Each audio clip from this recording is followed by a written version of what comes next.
আসসালামু আলাইকুম প্রিয় ময়মনসিংহ বোর্ডের ২০২৫ সালের এসএসসি পরীক্ষার্থীরা। আশা করি তোমাদের আজকের গণিত পরীক্ষা খুবই ভালো হয়েছে।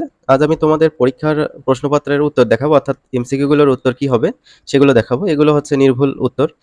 তোমরা এগুলোর সাথে উত্তরগুলো মিলিয়ে নিতে পারো। তোমাদের যে সেটই আসুক না কেন, তোমাদের সেট আর এখানে যে সেট হোক না কেন, জাস্ট প্রশ্নগুলো ওলটপালট আছে, জাস্ট প্রশ্নগুলো পড়বা, এখানে যে উত্তর দেওয়া আছে তোমরা যে উত্তর করছো সেটার সাথে মিলিয়ে কারেক্ট করে নিবা। উম, কয়টা কারেক্ট হয় সেটা কমেন্ট করে জানাতে ভুলবে না কিন্তু। ১ নম্বর, এটা লগের অঙ্ক দেওয়া আছে, এটা খুবই সহজ। এটা হচ্ছে ১ এর ক নম্বর, এটা হবে। তারপর ২, এটার উত্তর সঠিক উত্তর এখানে দেয়া নাই, ঠিক আছে?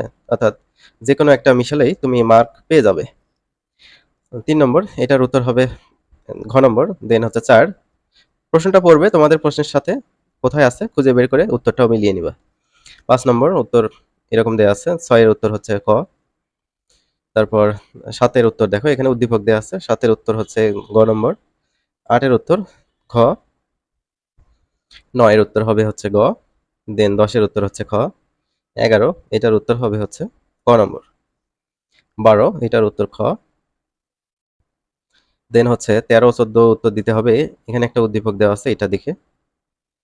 ১৩ এর উত্তর হচ্ছে ঘ। ১৪, এটার উত্তর হবে হচ্ছে খ নম্বর। ১৫ এর উত্তর হচ্ছে ক।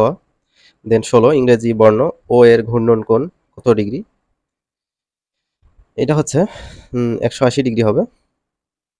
১৭, যার উত্তর হবে ক নম্বর।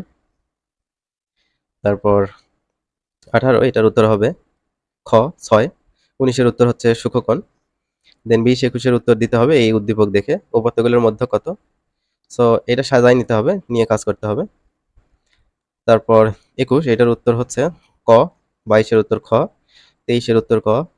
২৪, কোনটি মূলদ সংখ্যা? এখানে ঘনমূল হচ্ছে ১২৫, এটা হচ্ছে মূলদ সংখ্যা, কারণ ১২৫ কে 5 কিউব লেখা যায়। ঘনমূল আর কিউব কেটে গেলে ৫ থাকে। ২৫, যার উত্তর হচ্ছে ঘ। ২৬ এর উত্তর গ। ২৭, এটার উত্তর হচ্ছে খ। ২৮ এর উত্তর এখানে হবে হচ্ছে ঘ নম্বর। ২৯ এর উত্তর হচ্ছে ঘ। ৩০, এটার উত্তর হচ্ছে খ নম্বর। তোমাদের কয়টা কারেক্ট হলো অবশ্যই কমেন্ট করে জানাবে, আর চ্যানেলটি সাবস্ক্রাইব করে রাখবে। ধন্যবাদ।